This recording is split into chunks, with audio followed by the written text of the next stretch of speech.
est offert par Netskin.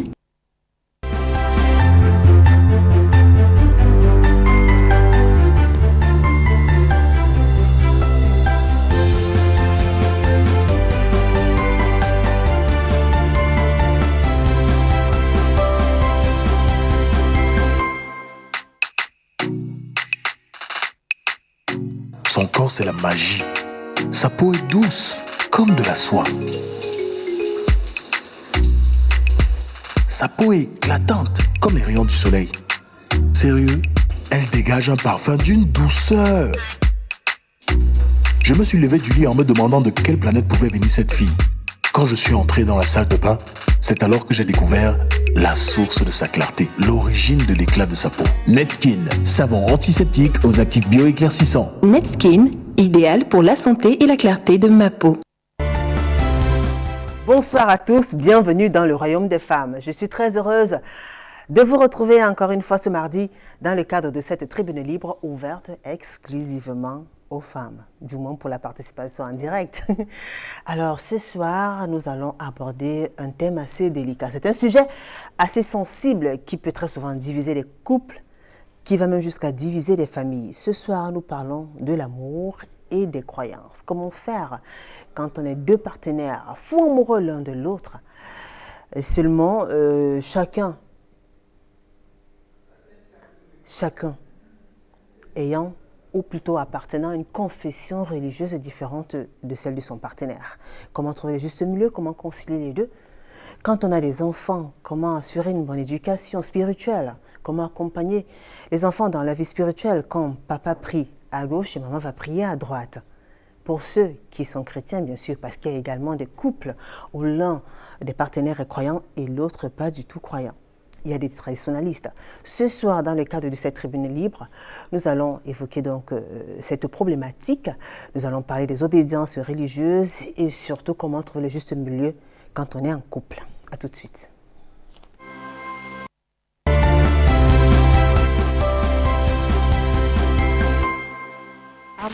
Et croyance, c'est le thème de cette édition du 17 novembre 2020. Avant de vous présenter le panel, je vais vous raconter l'histoire d'une dame qui n'a pas souhaité nous donner son prénom. Mais si vous voulez, on va l'appeler, disons Miranda. Miranda est tombée folle amoureuse d'un homme. Il était musulman, elle est chrétienne. Une histoire d'amour qui a fini par donner naissance à trois magnifiques enfants. Trois magnifiques enfants, ça veut dire que l'histoire a mis quand même assez long, pendant pratiquement une dizaine d'années. Le seul problème, ce qui les empêchait de se marier, de s'unir pour le meilleur, pour le pire, devant Dieu et devant les hommes, c'était le fait que les deux n'avaient pas ou ne faisaient pas partie d'une même confession religieuse. La famille du partenaire de Miranda, celle qu'on a choisi d'appeler Miranda aujourd'hui, insistait, exigeait que leur future belle-fille se convertisse et qu'elle vienne rejoindre leur fils dans leur communauté. Et la famille de la fille également n'était pas d'accord.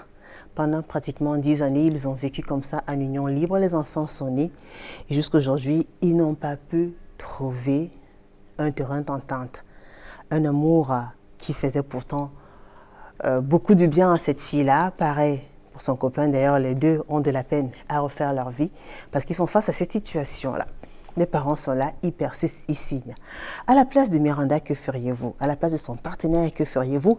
Ils sont nombreux, ces couples qui sont en train de vivre cette situation. Amour et croyance, comment faire pour trouver le juste milieu? Comment faire pour préserver notre relation?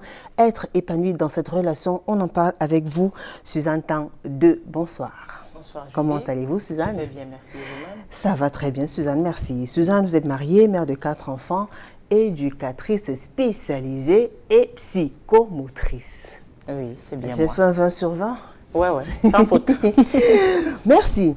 Ça fera du bien à Hervé Vella-Angélé. Il aime bien les éducatrices spécialisées aussi. Vous savez de quoi je parle, hein, Okay. tout à l'heure. Ouais. Alors, vous êtes éducatrice spécialisée psychomotricienne, Oui. je l'ai dit. Vous vivez à Makepe dans l'arrondissement de la 5e. Tout à Merci fait. à vous de faire partie des nôtres. Merci. Vous avez pour suivi l'histoire de l'invitation. la dame que j'ai choisi d'appeler comme ça Miranda, mais celle qui nous a envoyé son témoignage n'a pas souhaité qu'on donne son nom. Voilà, la situation est là depuis pratiquement 10 ans. 3 enfants sont nés. Ils ont de la peine à convaincre leurs parents. C'est un jeune couple quand même. Ils ont de la peine à convaincre leurs parents. Et personne ne veut affronter ou bien aller à l'encontre de la volonté de ses géniteurs. À leur place, ça vous fait quoi d'entendre déjà une telle histoire? Vous en pensez quoi, Suzanne? Moi, je suis un peu choquée parce qu'il y a déjà des enfants et ils sont en union libre, qui veut dire qu'ils sont en concubinage depuis des années. Et pour éduquer des enfants, il faut que les deux parents soient dans la même maison. Et quand ils sont déjà divisés, il y a déjà un problème de l'éducation des enfants qui se pose. Dans mon humble avis, je dirais que la fille doit s'abaisser, essayer de discuter avec ses parents. Si possible, qu'elle rejoigne son mari dans sa religion. Dans sa faire religion. tout simple. Voilà. Très bien. Parce que pour vous, justement, l'idéal, enfin, vous préféreriez quoi? Dans votre cas? Dans mon cas, je préfère que les deux conjoints soient de la même obédience religieuse. Ça facilite beaucoup de choses. Et c'est votre cas d'ailleurs. Vous êtes marié à M. Tandeux qui est de la même obédience religieuse que vous. Effectivement, et je parle de mon histoire personnelle. Moi, je suis née dans une famille protestante. Mon arrière-grand-père était pasteur. Donc, pour ma famille, c'était un peu difficile de me voir changer complètement. Mais quand le problème de mariage s'est posé, on m'a dit, écoute, on va te faire un mariage œcuménique. Je lui ai dit, écoutez, quand je vais me marier, c'est moi qui vais élever mes enfants et non vous. Et j'ai dit à ma famille, je suis désolée, avec tout ce qui précède, je préfère suivre mon mari. Et aujourd'hui, je suis catholique et j'ai épousé ce catholicisme, même comme je ne l'étais pas. J'ai appris à faire beaucoup de choses, le chapelet, à prier Marie, ce que je ne savais pas faire. Mais aujourd'hui, ça a une répercussion très positive sur mes enfants et dans mon foyer et je suis épanouie. Et vous êtes épanouie. Alice Koudjame est avec nous ce soir. Bonsoir à vous, Alice. Bonsoir, Julie. Comment allez-vous? Bien. Vous allez bien? Un peu grippé? Non, ça va. Non, ça va. Quoi, la frousse? Non, non. Vous n'avez pas de frousse? Prouvez-le. Très bien. Alice Koudjame, vous êtes mariée, également mère de 4 enfants. J'ai l'impression que le chiffre de ce soir, c'est le chiffre 4. Promotrice d'école, vous vivez à Newton Aéroport, dans l'arrondissement de Douala 3e. Merci à vous d'avoir accepté cette invitation. Alice, vous avez suivi attentivement l'histoire que je racontais tout à l'heure. Et je vous souhaiterais justement, comme ceux qui nous écoutent, nous souhaiterons tous avoir votre avis. Bon, pour moi, à la base, Oui. Dieu est au centre. Donc, ce couple s'est rencontré et ce n'est pas au hasard. Donc, ça veut dire que c'est Dieu qui les a unis. Donc, les hommes n'ont rien à voir avec leur union. Ce couple devait s'entendre eux deux. Donc, c'est-à-dire l'homme et la femme devaient s'entendre et choisir là où ils veulent aller. Donc l'homme n'a pas le pouvoir de désunir ce que Dieu a uni, parce que ça c'est malheureux qu'un couple qui a 3 enfants ne parvienne pas à vivre selon les normes du mariage. Parce qu'aucun des deux ne souhaite désobéir Ne à souhaite ses parents. désobéir. Oh, la religion c'est un contact direct avec Dieu. C'est pas un contact avec les hommes. C'est pas ce que les hommes disent. La religion c'est à toi et Dieu. Vous pensez qu'il devrait faire quoi? Voilà, ils devraient s'entendre à deux et décider, parce que si déjà ils se sont rencontrés, l'autre étant chrétien, l'autre musulman, cela veut dire qu'ils avaient une direction. Donc les deux devraient s'entendre et dire à leurs parents que non, nous avons décidé que ça va se passer ainsi dans notre couple, comme ça, et les choses vont aller. L'homme pourrait peut-être suivre la femme ou la femme pourrait suivre l'homme. l'homme. Très bien. Merci à vous, Alice Koudjame. Mélène Boilem brûle d'impatience de réagir. Elle est assise juste à côté de moi. Bonsoir à vous, Mélène. Bonsoir. Comment Bonsoir, allez-vous? Julie. Ça va, ça va. Et toi? Ça va très bien, merci. Mélène Boilem est en couple, mère de 2 enfants, enseignante de profession. Elle vit au quartier Cité des Palmiers dans l'arrondissement de Douala 3e. Alors, Mélène, c'est un plaisir de vous avoir sur le plateau de Parole de Femmes. Également moi. Très bien. Vous avez suivi l'histoire que je racontais tout à l'heure. Ce soir, nous parlons de l'amour et des croyances. Les croyances. Sincèrement, cette histoire, elle choque. Elle choque. Pourquoi? Parce que pour moi, je me dis ce qu'il devrait prôner dans un couple, c'est l'amour. Si les deux, ils s'aiment, ils peuvent affronter toutes les barrières que les hommes pourront placer devant eux, en fait. D'accord. Et je crois qu'ils sont adultes. Plus d'ailleurs. Voilà, avoir 3 enfants, ils ont vécu déjà plus de 10 ans, une relation libre. Aujourd'hui, ils veulent officialiser, chose de plus normale. Moi, je ne vois pas pourquoi les parents doivent s'y mêler.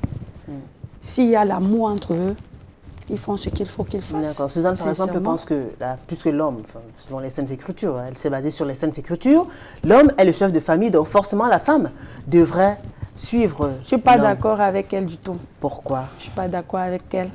Parce que moi, je me dis, comme disait ma consoeur tout à l'heure, c'est juste une conversation entre deux personnes. Il n'y a pas de... C'est pas parce qu'elle a suivi son mari dans sa confession qu'il faudrait que tout le monde le fasse. Moi, je ne crois pas. C'est vrai, le mari, comme dit la Bible, est le chef de la famille. Mais ce n'est pas le dictateur. Quand on dit chef, ce n'est pas dictateur. Il faut une communication. Dans un couple, il faut communiquer entre les deux et prendre les décisions qui sied au couple. Si les deux tombent d'accord de rejoindre l'islam, ok.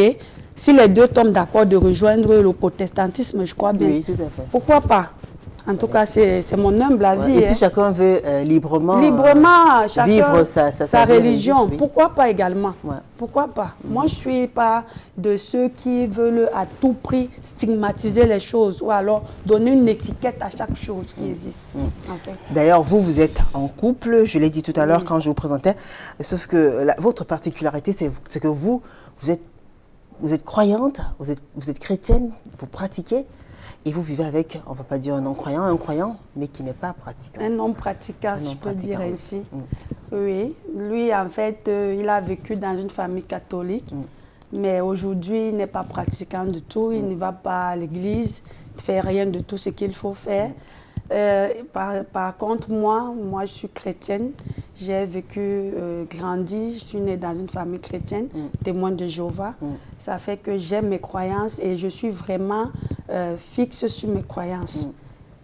Donc, aujourd'hui, comme c'est l'amour qui règne dans notre couple, mon fiancé il ne s'oppose pas à mes croyances. Il me respecte, je le respecte également. Donc, ça fait qu'il n'y a vraiment pas de friction entre nous. Bah alors, est-ce que c'est facile quand on est chrétienne pratiquante et on vit avec un non-pratiquant, quand il n'y a pas des soirs où vous souhaiterez qui se joignent à vous pour faire une prière, ou alors il n'y a pas des fois où vous souhaiterez parler, je sais pas, de la parole, de l'évangile, des Saintes Écritures avec des enfants et tout. Comment vous vivez cette relation-là avec ces différentes casquettes? Sincèrement, c'est là où le bas blesse. C'est vrai que lorsqu'on est en couple, on aimerait tout faire en couple. C'est plus beau comme ça. Parfois, on veut prier, on voudrait aussi que son homme il vient là et puis... Et lui, il ne vient pas? Il ne vient pas. Et qu'est-ce qu'il vous dit Bon, il me dit, moi je te respecte ta religion, je respecte tes croyances, respecte-moi aussi, c'est ma position, j'ai pris ma position. Bon, tu peux aller prier avec les enfants, il n'interdit pas. Je vais même aux réunions bibliques avec les enfants et tout, ça ne le gêne pas, lui il reste à la maison. Donc c'est comme ça que notre relation est basée.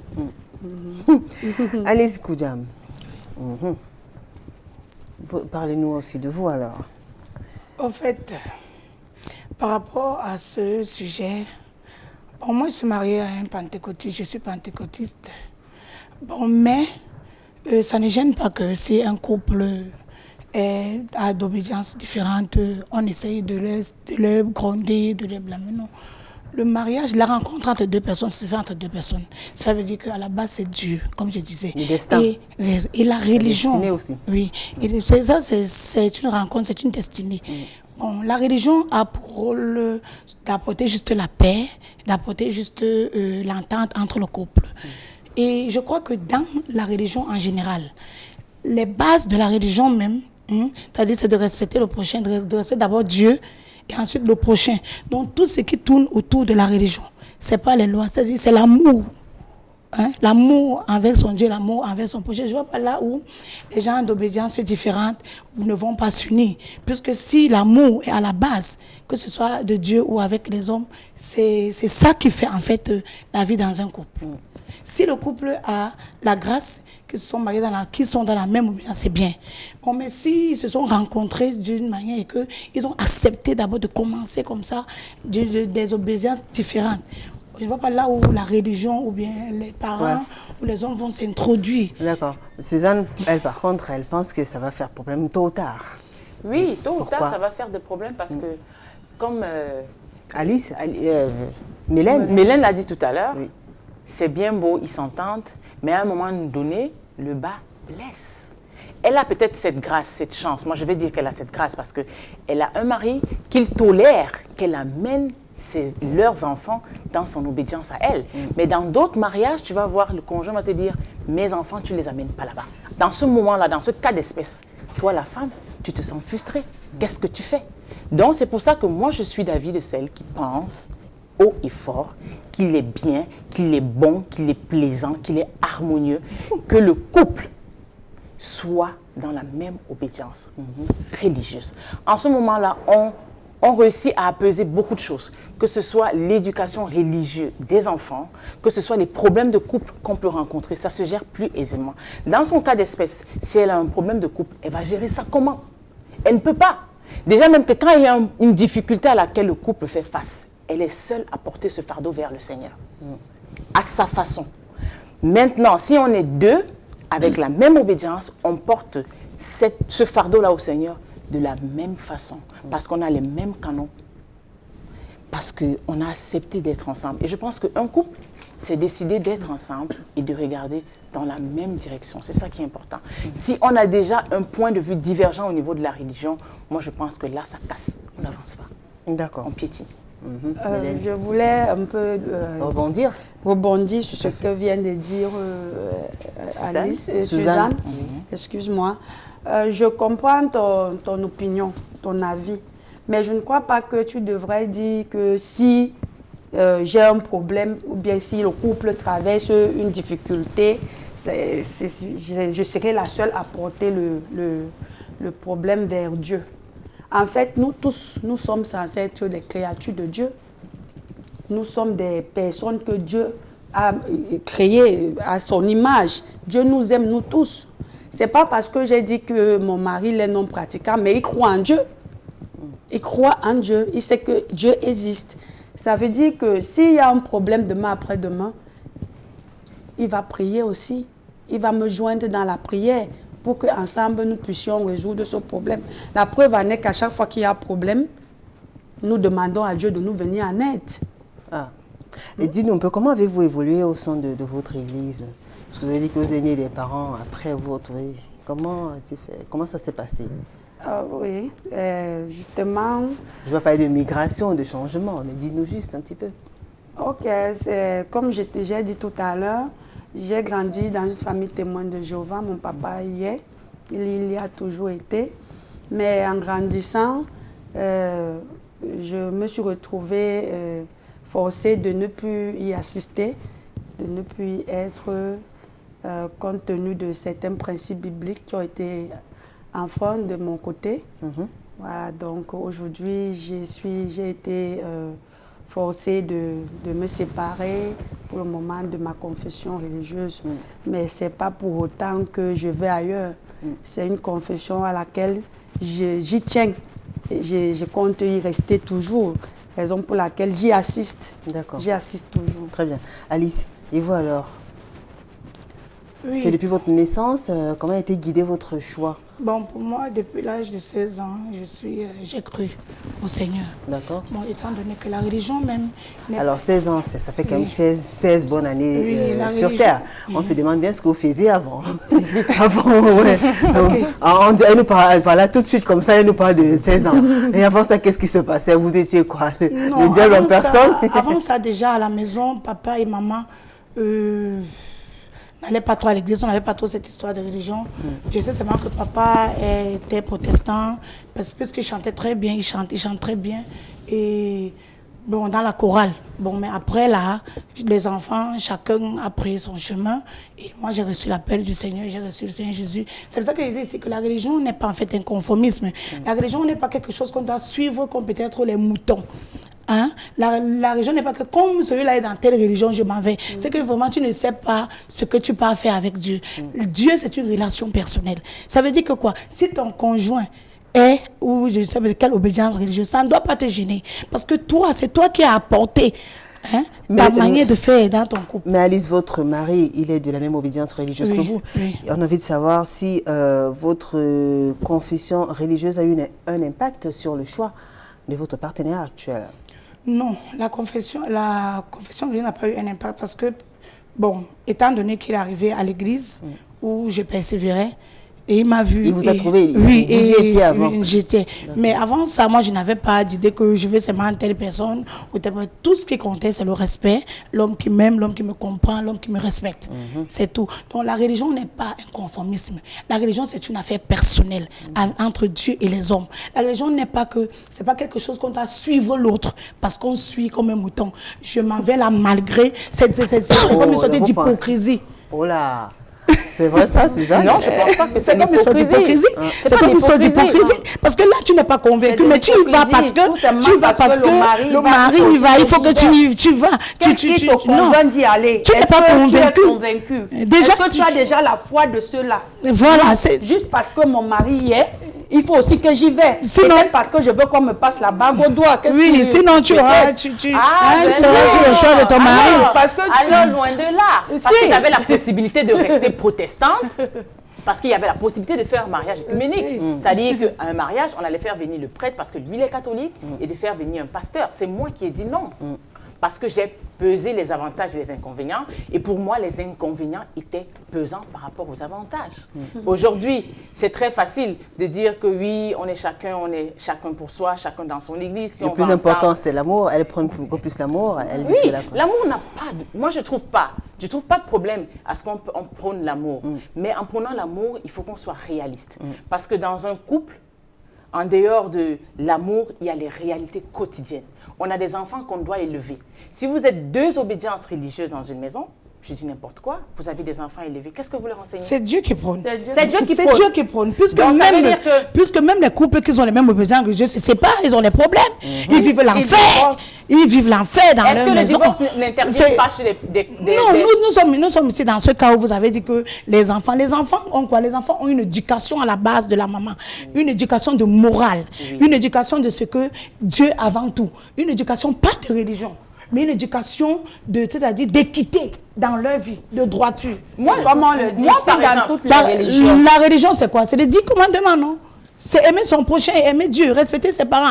C'est ce qu'on doit inculquer aux enfants. On ne doit pas inculquer aux enfants que non, tu dois aller dans telle religion, tu dois pas aller dans telle religion. Ça ne marche pas. Il faut inculquer déjà la crainte de Dieu aux enfants. Ne fais pas ceci, sinon Dieu ne sera contre toi. Tu seras contre ceci. Moi, je me dis que c'est ça qui est à la base dans une... Suzanne, elle pense qu'en le disant et en se basant sur les mêmes écritures, ça facilite un peu la transmission du message. Selon Suzanne, il y a plusieurs dieux. Alors. Je crois que généralement... Il y a plusieurs croyants. Je crois qu'en général, dans la religion, tu as dit qu'on suit les traces de Christ. C'est tout.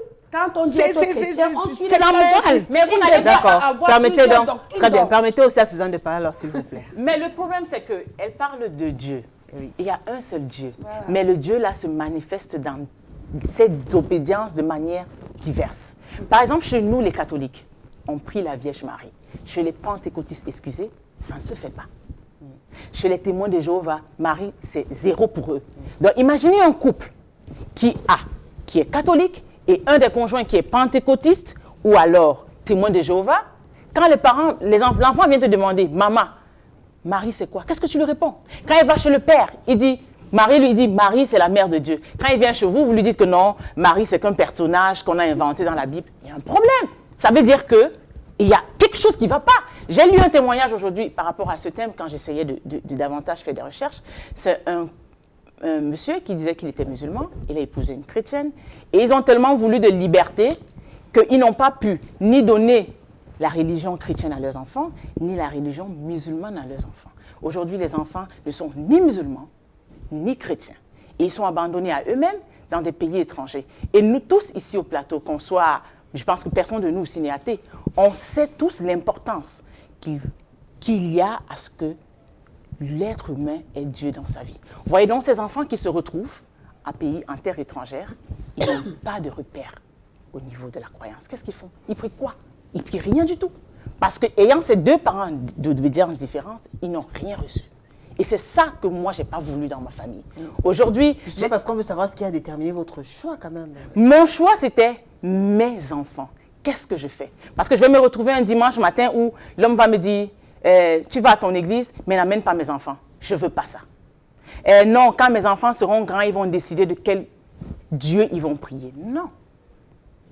Déjà, étant lui et moi dans la même église, on a décidé, ok, nos enfants, on va les baptiser. Ok, nos enfants, on va les communier. Ok, c'est simple et c'est beau.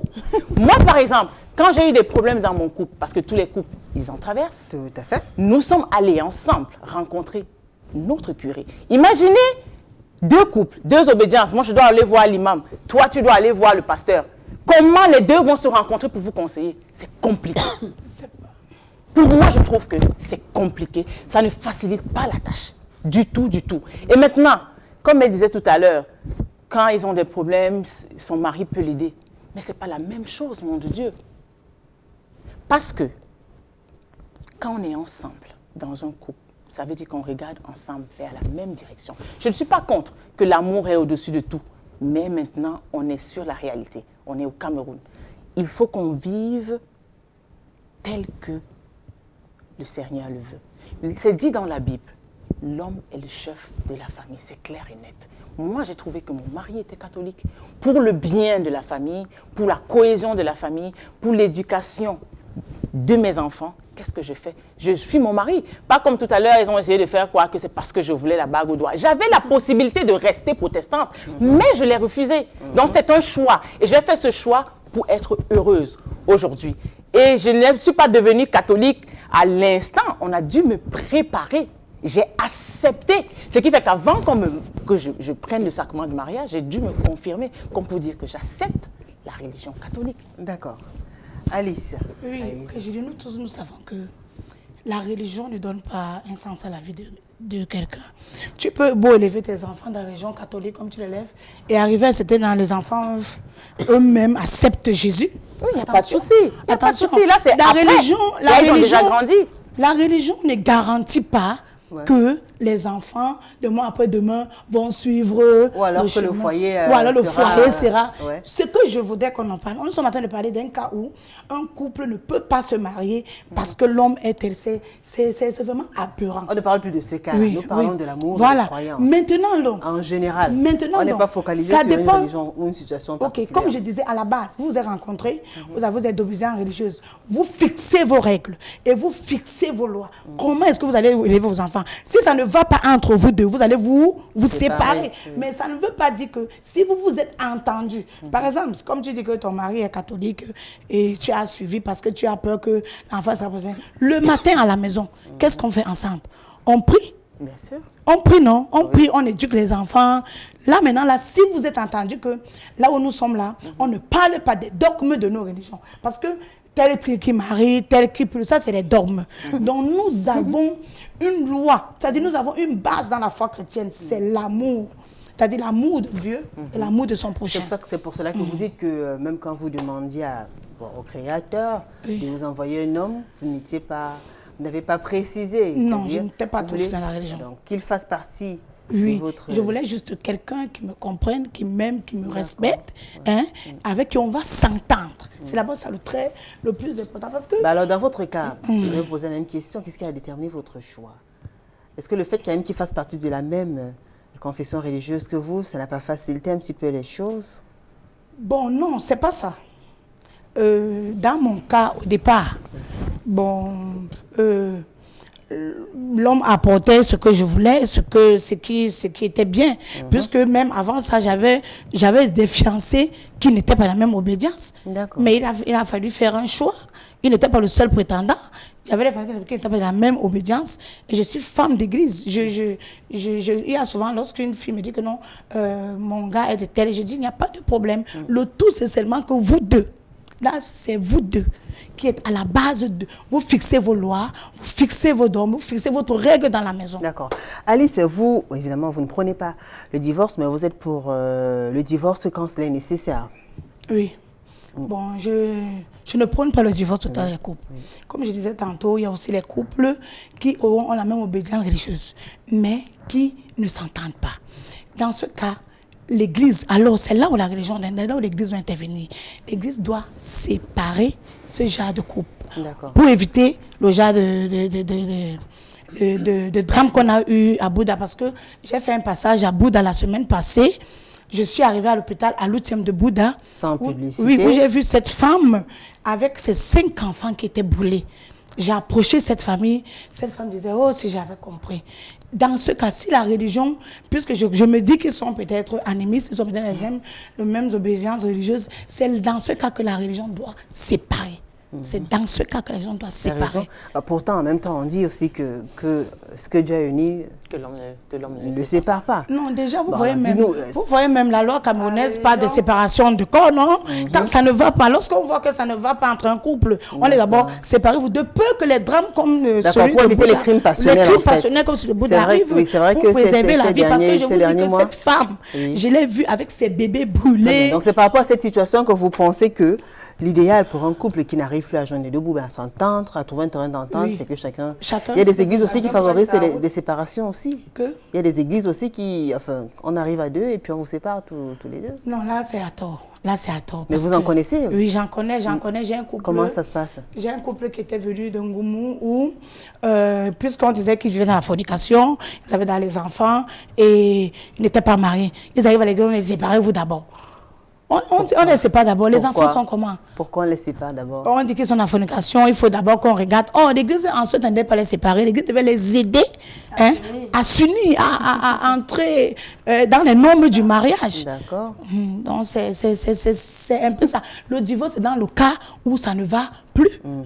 On ne sait pas, de peur que peut-être la tête de quelqu'un ne reste comme ce que j'ai vu D'accord. à Bouddha. Mélène, allez-y, oui. Oui, et je crois aussi, je n'étais pas là, mais je crois que si l'Église leur a demandé d'abord de se séparer, c'était pour que l'un comme l'autre puisse maintenant s'apprêter pour pouvoir s'unir.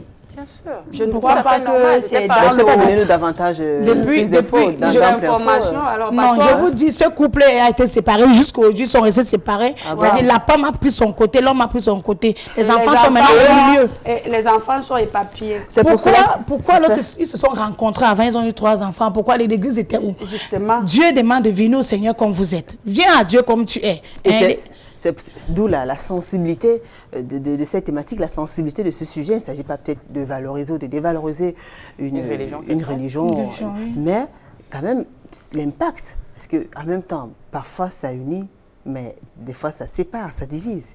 Il y a plusieurs couples qui sont séparés comme ça parce que sur le plan religieux, ils n'arrivaient pas à trouver un terrain d'entente. C'est la raison. Et beaucoup de couples sont divorcés aujourd'hui parce que soit monsieur appartient à une confession religieuse, ou bien soit madame. Après, ça crée problème. Oui, oui, exactement.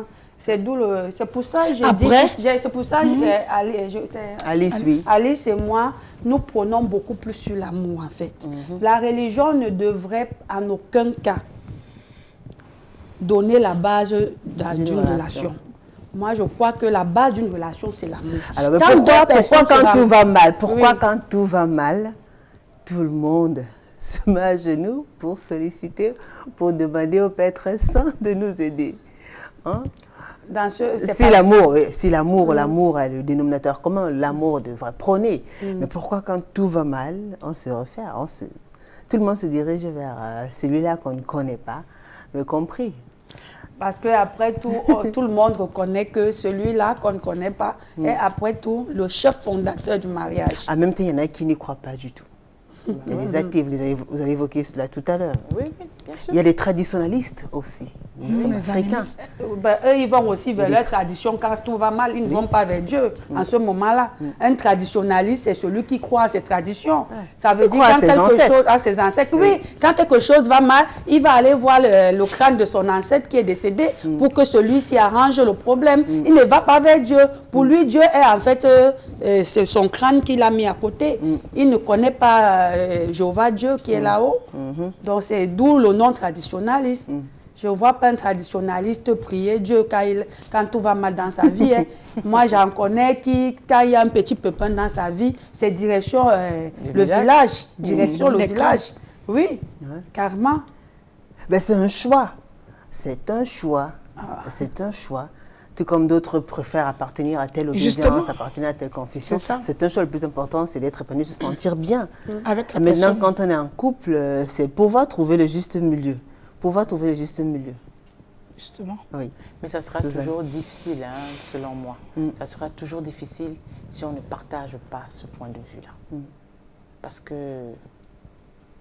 quand on est dans la même obédience religieuse, je prends mon cas d'espèce, il y a du plaisir le matin à se préparer pour aller au culte, pour aller à la messe, pour aller à la mosquée. Et on a ça en projet. Écoute, demain, on va à la messe. Et c'est plus plaisant parce que quand on rentre de la messe ou du culte ou de la mosquée, on discute de ce qu'on a reçu. Parce que c'est unique. On était ensemble, on a reçu le message et on s'est dit, ok, voilà, avec les enfants de commun accord, on s'assoit sur une table, même avec le repas de midi, et on discute aisément. Le prêtre ou le curé ou le pasteur a dit ci, qu'est-ce que tu en penses? C'est plus plaisant pour moi. C'est vraiment très plaisant que d'avoir un après-midi où « Ah, qu'est-ce que ton pasteur a dit aujourd'hui? Ah, le curé, lui, il a dit que... Et les programmes sont différents dans les obédiences. Très différents. Chez nous, les catholiques, les veillées spirituelles, vraiment, on en compte au bout des doigts. Mais chez les autres, il y en a des tonnes et des milliers. Si c'est toi la femme qui est là-bas, tu réussis à convaincre ton mari, comment que je vais aller faire 2 nuits pour prier, le mois prochain j'ai encore... C'est tellement compliqué. Alors comment faire donc pour que les confessions et les obédiences religieuses ne soient pas un problème dans un couple, ne séparent pas les conjoints? Comment faire, mesdames? Je le disais au départ, Julie, c'est l'entente entre 2 personnes. C'est l'entente entre 2 personnes. Le dialogue? Le dialogue, la communication. Le dialogue. Il faut converser. Et à la fin, lorsque vous Dieu... pensez que quand vous êtes d'obédiences religieuses différentes, c'est facile qu'il y ait une fluidité au niveau du message? Oui, je crois. Que chacun puisse le percevoir Julie, de la manière dont... Julie, je crois et je sais qu'à la fin... Je crois et je sais qu'à la fin, si Dieu est assis profondément dans votre foyer, c'est-à-dire, laissons les obédiences religieuses, laissons les noms des églises, mais si Dieu est assis, à la fin, la meilleure religion prônera entre les deux. Et les deux convergeront vers la même religion. D'accord. Mélène, vous voulez dire? Oui, j'étais en train de dire que lorsqu'on rencontre un partenaire, dès le début, je crois dès la première conversation, on devrait fixer les bases. Je vais prendre mon exemple. Lorsque j'ai rencontré mon partenaire actuel, on s'est assis et je lui ai dit d'où je venais en fait. Je lui ai dit, tu vois, moi je suis née dans une famille comme ça et je ne souhaiterais pas changer pour rien au monde. C'est vrai, aujourd'hui je suis à l'écart, mais dans les jours prochains, si les choses se réglementent, je vais y retourner. Quoi, une façon de lui dire que c'est mieux que lui vous suive plutôt de votre côté? Une façon, non. Quand vous dites déjà que vous ne changeriez pas, vous ne changeriez rien pour rien au monde. Non, une façon de lui donner ma position. Comme c'était le début de la relation, il avait le choix d'accepter ou de refuser. D'accord. Comprenez, je lui ai mis sur fait accompli. Ça fait qu'aujourd'hui, s'il y a la paix, c'est parce que dès le départ, dès le fondement, j'avais déjà tout placé. D'accord. Et lui compte se marier plus tard devant Dieu ou pas, ou alors... Plus tard, on va d'abord le faire civilement. Avec le temps, on verra. Et il a ça en projet ou pas? Si. Il a ça en projet. Maintenant, ce sera de quel côté? On pourra avoir l'exclusivité alors avant de lancer le Vox Pop. Il n'y a pas de problème, on verra. Ce sera de quel côté? On verra. Merci à vous, mesdames. Voilà, c'est le moment d'observer une courte, alors toute petite pause. Le temps de suivre ces différentes réactions captées par François Dikoumé. Alors, vous le savez, c'est le moment de nous écrire également.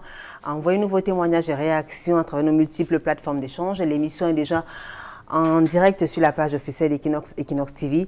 L'émission est suivie également sur la page officielle Parole Famille TV 2015, toujours sur Facebook. Envoyez-nous vos différents témoignages. On écoute attentivement ces réactions et on se retrouve juste après.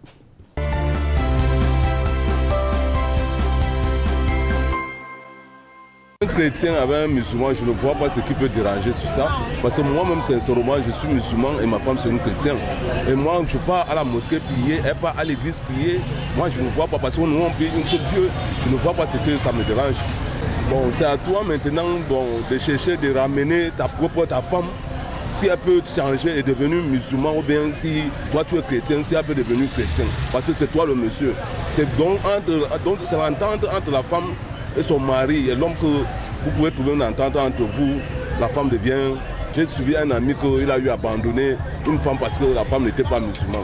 Et moi-même, ça m'a étonné parce que nous tous on prie un seul Dieu. Je ne crois même pas ce qui dérange sur ça. Ce qui diffère, c'est quoi? Ça peut venir peut-être des parents. Les parents peut-être qui sont chrétiens et la femme peut-être qui est musulmane. Le père de la femme qui est chrétien et la mère qui est musulmane. Vous comprenez un peu? Donc l'homme peut décider aller épouser une chrétienne. Vous comprenez un peu? Donc c'est les parents, comme par exemple il y a certains parents qui disent que mon enfant ne peut pas épouser peut-être une chrétienne parce que je suis musulman. Mais pour là c'est faux, c'est l'homme qui doit décider peut-être sa femme. Hein? De l'autre côté aussi, il y a les femmes qui disent que ma fille ne peut pas se marier à un monsieur peut-être qui n'est pas chrétien. Je vais prendre peut-être le cas des églises réveillées. Vous voyez un peu, dans les églises réveillées, et on oppose l'homme. Peut-être quand tu vois peut-être une femme qui te plaît, si tu veux aller vers elle, on va t'exiger d'abord de venir à l'église. Hein? Bon, c'est souvent ça qui cause la rupture. C'est souvent ça qui cause la rupture entre certaines familles.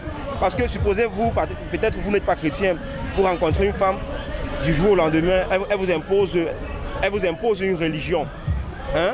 Peut-être de l'église réveillée, elle dit que bon, tu vas venir dans mon église pour qu'on fonctionne ensemble. C'est archi faux. C'est archi faux. Hein? Tu peux être chrétien, ton homme soit célibataire. Toi, la femme, tu peux être chrétienne, ton homme soit célibataire. L'homme aussi peut être célibataire. Si j'aime une femme, on me demande d'entrer dans la religion. Moi, je vais refuser. Pour moi, je vais préférer laisser tomber parce que quoi?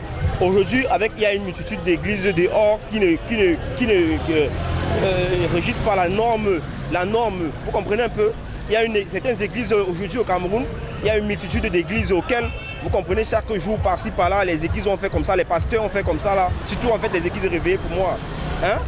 Donc, c'est la raison, si on m'impose, moi, je vais préférer me séparer de cette fille. C'est que peut-être ce n'était pas mon chemin. Hein? Donc, en grosso modo, c'est un peu ça, en quelque sorte.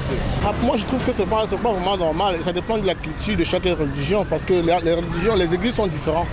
La façon dont un chrétien prie est différente de la façon dont un témoin prie ou d'un musulman qui prie. Donc pour laquelle s'ils vont ensemble, il y aura toujours problème entre eux.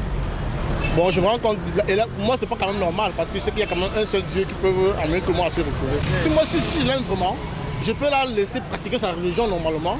Je pratique pour moi et puis ensemble on se retrouve parce qu'on sait que dans tout ce qu'on fait ensemble, il n'y a qu'un seul Dieu, il n'y a pas deux dieux. Donc ensemble on peut s'entendre pour vivre. Si je l'aime vraiment, elle-même, on peut vivre sans problème. La difficulté, c'est au niveau de la façon de pratiquer. Si je suis peut-être témoin de Jéhovah, la façon dont je pratique ma religion est différente d'un chrétien ou d'un musulman ou d'un catholique. La façon dont ils prient, c'est là où il y a un problème entre eux. Peut-être chez les témoins de Jéhovah, il y a quelque chose d'interdit. Ce qui est interdit chez les témoins de Jéhovah est peut-être différemment de ce qui est interdit chez les catholiques. Et si je suis avec une femme qui est témoin de Jéhovah, on a tous les problèmes. Si vraiment il n'y a pas loin entre nous, on a tous les problèmes. Non, moi, les conseils que je veux donner, c'est quoi? Pour ne pas avoir des problèmes au départ, le problème, c'est le départ. Si les gens acceptent d'être avec une femme qui est musulmane et qu'elle soit peut-être catholique, si je veux qu'au départ, ça ne peut pas donner entre moi et elle, j'arrête. Que de commencer pour après avoir des problèmes. Je préfère arrêter et puis elle n'est pas là où elle va se sentir à l'aise. Et moi, de mon côté, je me sens à l'aise. Et pour là, ça vite les problèmes au maximum.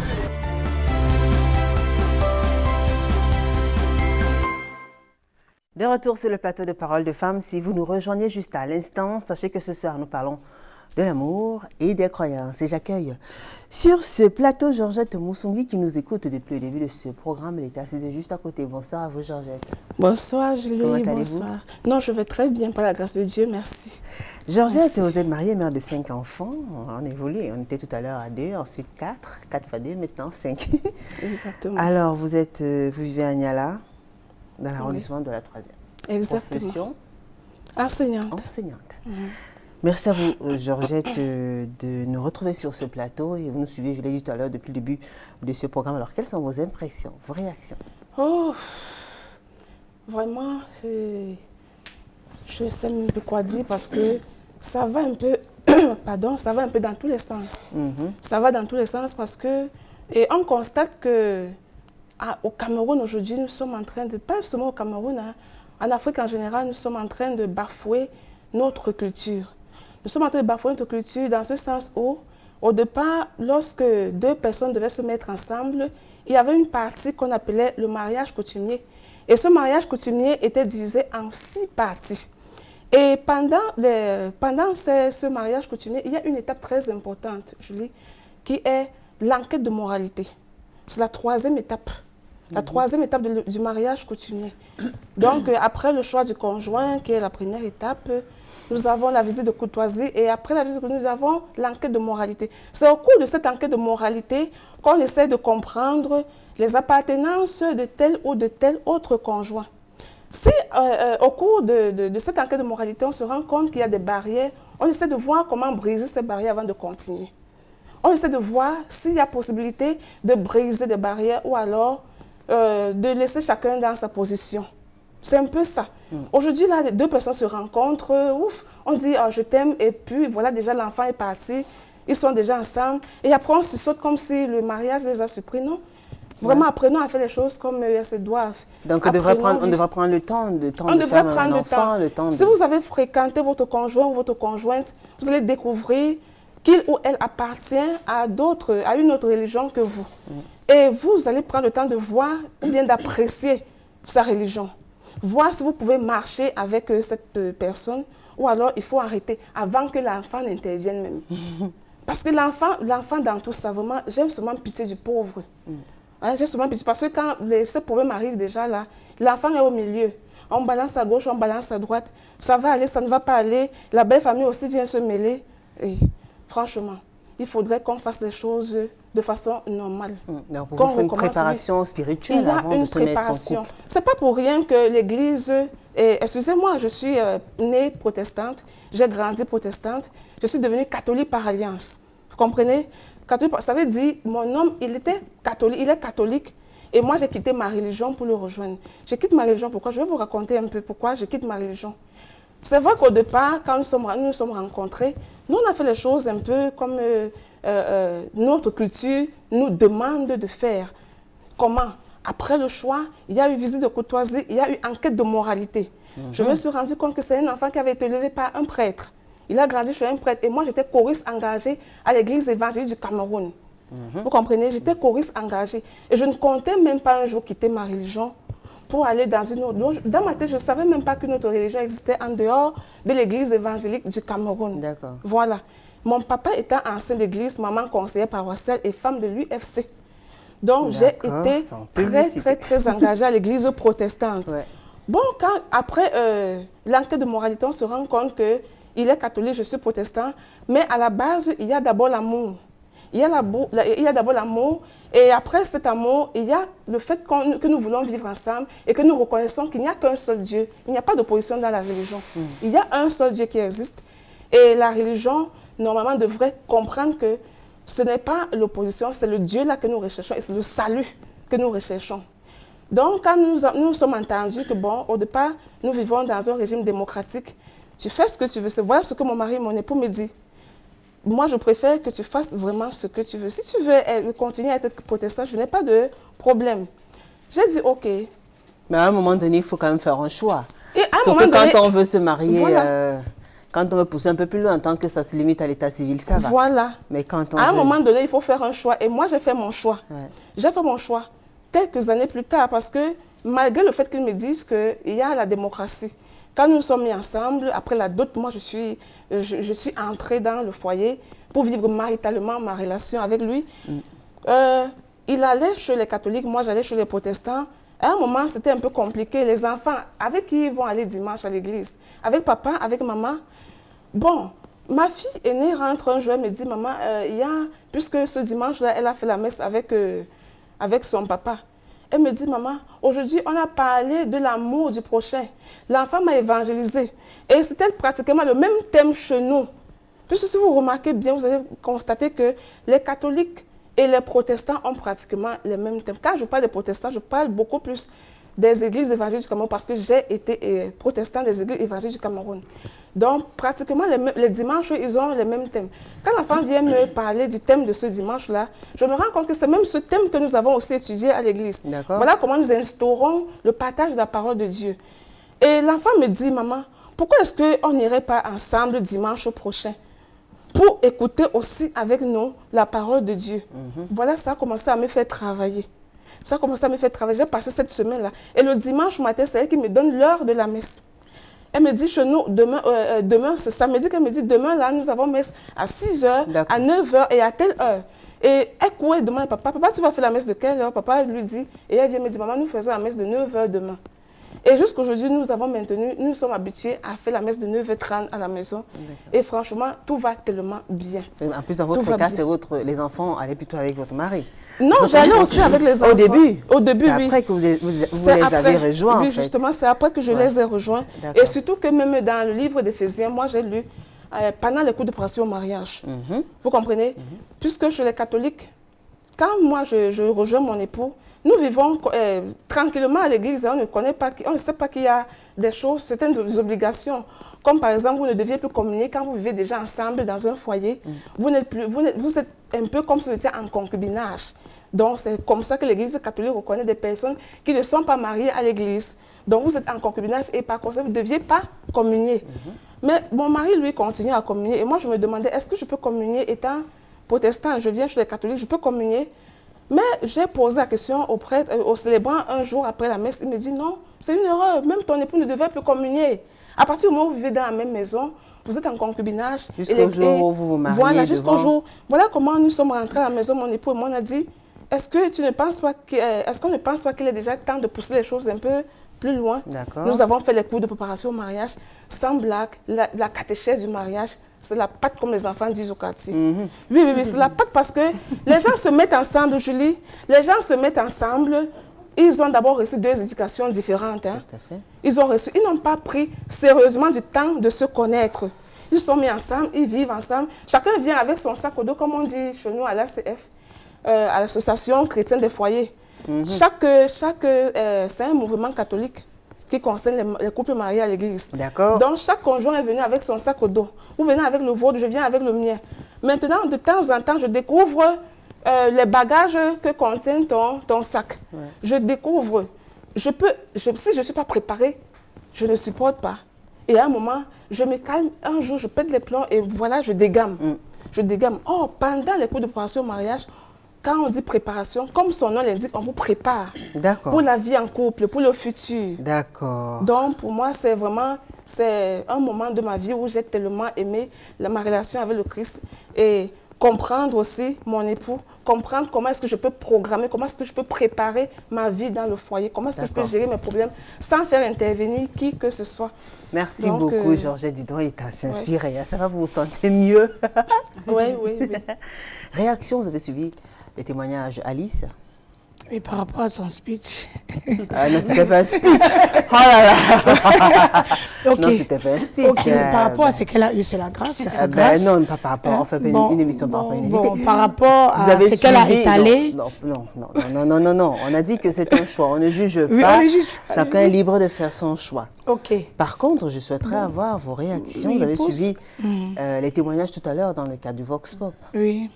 Il y en a qui vous ont marqué particulièrement parce que bientôt on va commencer à lire les messages. Oui, j'ai suivi certains hommes qui disaient là qu'ils ne trouvent pas problème à ça, ils ne trouvent pas.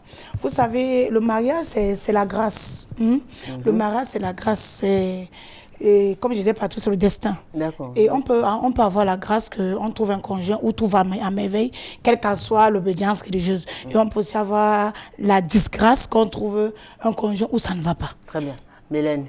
Oui, moi j'ai beaucoup apprécié le monsieur qui a dit tout à l'heure dans son intervention qu'il croit que dans une relation, comme je l'ai toujours dit depuis le début de l'émission, ce qui doit aller de l'avant, c'est l'amour. D'accord. Oui. Georgette? Oui, Julie. Franchement, moi je reste encore et je suis persuadée que lorsque dans une relation, il y a l'amour à la base, de l'amour naît le dialogue. Parce que lorsqu'il y a le dialogue dans un couple, tout va à merveille. Moi, en dehors de la situation que je vis, j'ai une amie voisine qui est d'une autre religion par rapport à son époux. Son mari est protestant et elle est catholique. L'homme lui a permis d'amener les enfants à l'église catholique. Et franchement, il y a l'amour, il y a le dialogue, ça se voit puisqu'ils font même partie de l'association chrétienne des foyers de Niala Kambo. Le monsieur qui est protestant a rejoint sa femme dans ce mouvement chrétien. Il a rejoint sa femme, ils vivent librement leur foi. Je pense que si deux personnes s'aiment déjà et qu'ils ont fait cette étape, comme je disais tantôt, l'enquête de moralité, ils ont très bien fait cette enquête de moralité et ils ont pris des décisions. Le reste peut venir tout naturellement. D'accord. Oui. On va commencer avec les messages, ils sont nombreux qui nous écrivent quand même. Hermine Djambi Bontem, Juju, ma voisine, est dans le réveil et son mari est catholique. Il est interdit que ses enfants aillent dans l'église de sa femme. Puisque celle-ci s'entête à y aller toujours malgré l'interdiction, ils ont décidé de se marier juste à la mairie.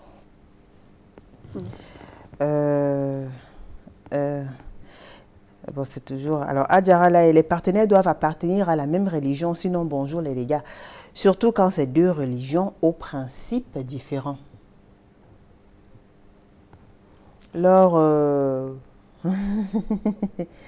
Alors, Reine des Herbes, chacun doit accepter la religion de l'autre. Je suis issue d'une famille où le père était catholique et la mère témoin de Jéhovah. Ça ouvre l'esprit aux enfants quand tout se passe bien. Bien, voilà. Augustine Dormo, bon débat comme d'habitude. Quoi? Oh. Sidonie Djedjam, Julie, l'église d'aujourd'hui parvient à diviser un couple. Une mère de sa fille, c'est terrible. Et ce sont les femmes qui sont les plus manipulées. Exactement, parce qu'on observe même dans les églises de réveil aujourd'hui, la majorité c'est les femmes.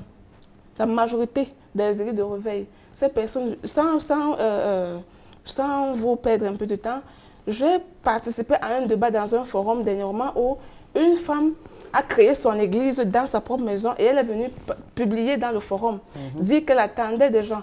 Et c'est comme ça que les femmes ont commencé à s'y jeter. Chacun disait, oh maman c'est où? Puisqu'elle parle de la puissance, du miracle et tout. Ce sont beaucoup plus les femmes qui intervenaient. Les hommes n'ont pas intervenu. J'ai donc compris que les femmes sont... Pourquoi est-ce que les femmes sont manipulables?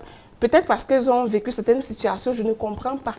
Mais vu la réaction dans ce couple-là, dans ce forum, autant pour moi, j'ai compris que les femmes sont vraiment... Je ne comprends pas pourquoi. Je sais déjà, je ne sais pas pourquoi. D'accord. Mais les femmes sont vraiment la proie... facile. Vraiment, oui, la proie très facile. Oui. Wambesande Wanson Fangwe. D'ailleurs, ce problème, c'est pour les braconniers. Ma femme et moi sommes d'abord africains. Ce que relie pour les religions importées ne nous profite en rien. Nous restons des afro-traditionnalistes et afro-ancestraux. Pardon. Rien à voir avec les autres. Je l'ai convaincue de la nécessité d'un retour aux sources. Et elle, avec le temps aujourd'hui, c'est elle qui me remercie. Laissez les histoires des Occidentaux et des Arabes à eux. C'est son avis. Miguel Kamge, oui, et malheureusement, j'en souffre toujours car mon cœur bat toujours pour elle. Il n'a pas pu se mettre avec sa femme. Ah, c'est une réaction sur Média 237. Merci de nous suivre. Jean-Michel Kenye, pour moi, les deux partenaires doivent appartenir à la même religion pour le bien des enfants. Bengono Wana, cela arrive. Bengono Owona. Cela arrive à beaucoup de personnes ici d'ailleurs. Les conséquences sont aussi nombreuses. Suzanne Gono dit, chaque société est à l'image de ses cultures. Yambe Dipita Maurice qui dit, moi j'ai aimé une fille musulmane, mais son père m'a dit non parce que je n'étais pas islamisée. Et les Gauthier, Claude, du moment où ces religions nous avaient été imposées à coups de fouet et même de fusil, nul ne doit plus contraindre à l'adhésion de cette idéologie. Alors, Béa James, bonsoir, Julie, bon retour sur le plateau de Parole de Femmes, merci. Pour le thème du jour, moi je dirais qu'un couple devrait appartenir à une même religion pour l'épanouissement de la famille. Si au départ les partenaires n'appartiennent pas à la même religion, il faut juste une concertation parce que qui dit être unis devrait a priori regarder vers la même direction. Exactement. Huguette Diankwa, religion différente est égale à Dieu, religion différente est égale à Dieu différent. Donc pas de confiance dans ce couple. Vous en pensez quoi? Voilà. Pas forcément. Les avis divergent. Pour moi, je trouve ça, que ça a tort, puisque moi, je connais un couple. En tout cas, ouais. Un couple ami, une mère qui est mariée à un musulman. Oui. Elle est pentecôtiste et ils sont bien. Tout à fait. De toute façon, vous avez eu votre temps. Maintenant, on va les suivre aussi. Hein. Et puis, on a dit c'est ouvert. Il n'est pas question de valoriser une religion ou une autre, ou bien de valoriser une autre. Exactement. Il est question de voir comment les uns et les autres s'organisent pour vivre à fond leur vie spirituelle et surtout rester épanouis dans leur couple. Casimir Désiré, à qui nous faisons un gros bisou, fidèle téléspectateur de Parole des Femmes. Bisous à vous, Casimir Désiré. Une femme mariée épouse aussi la religion de son mari pour le bien de ses enfants. En principe. Mais elle n'est pas trop d'accord. José dit en principe. Priscille Zian, bonsoir à vous. Pour ma part, la femme ne devrait pas suivre la religion de l'homme juste pour lui montrer son attachement. Mais si la femme pense qu'elle sera à l'aise dans cette nouvelle religion, elle peut le faire. Voilà. Et c'est l'avis que vous soutenez, Voilà. Hélène.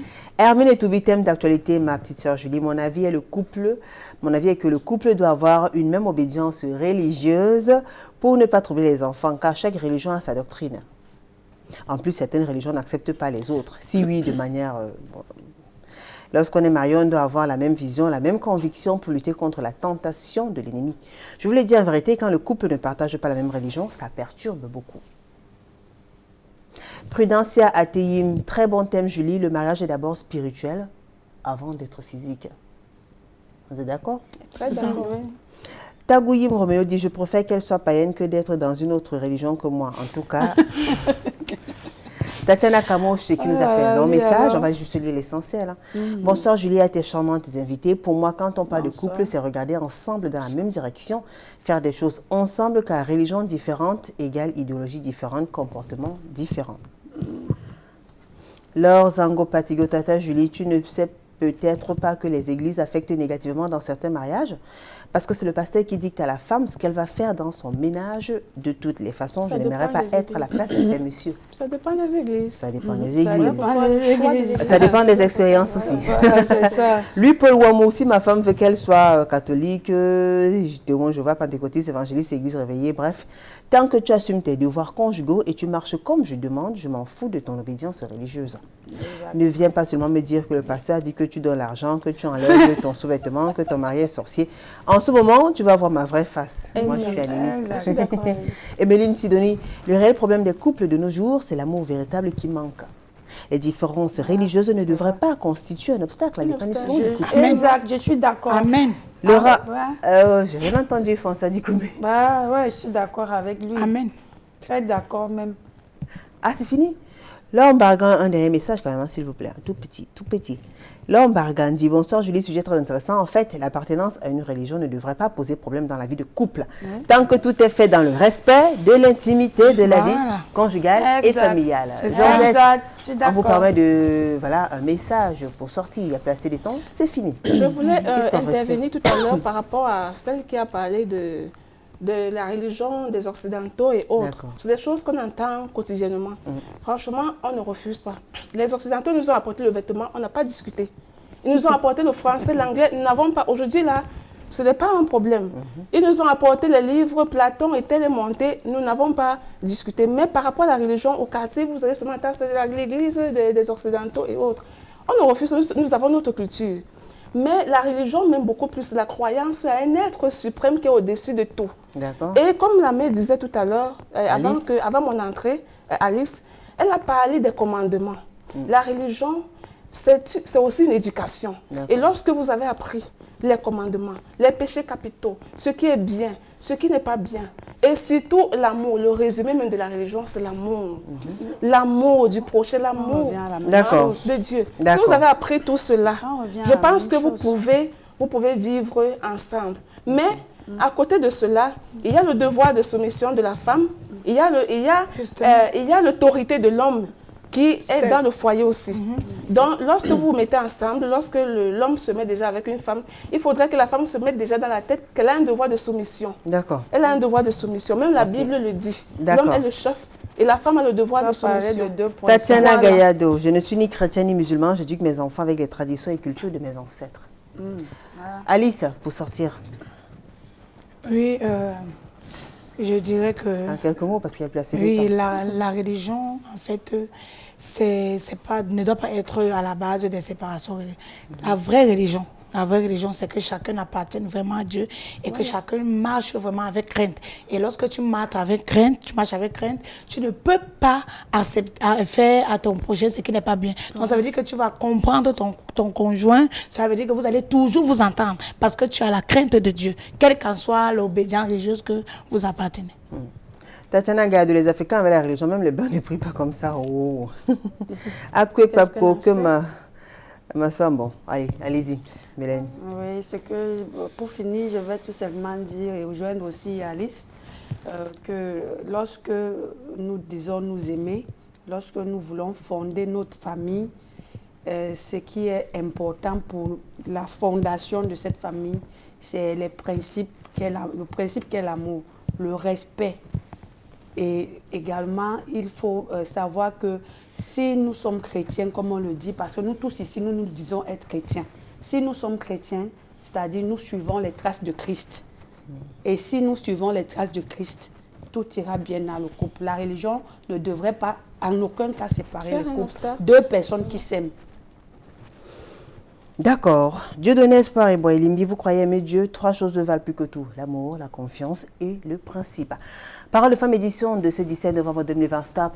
Et fin, merci à la grande équipe de la Nouvelle Expression. Très bonne ambiance tout à l'heure quand on préparait ce programme. Merci également à la maquilleuse Nathalie Chunjiang. Merci à la grande équipe conduite également par François Dikoumé Dallas, Chana Dani Warren The2, Carlos Minoué, Marlise Minkouma de l'autre côté, Zéphéran aussi, je n'ai pas oublié, Théophile Tchunk. Je vous rappelle les rediffusions avant qu'on ne coupe.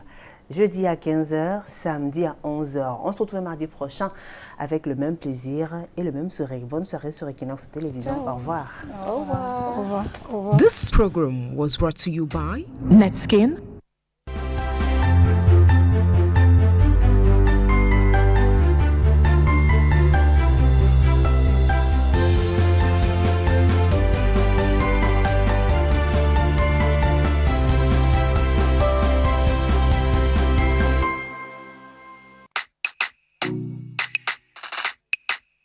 Her body marvels, perfectly smoothing,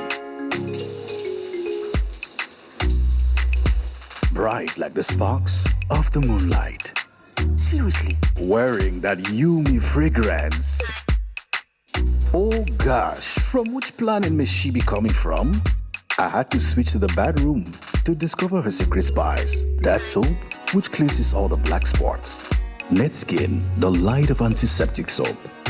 Netskin, the best for my glow.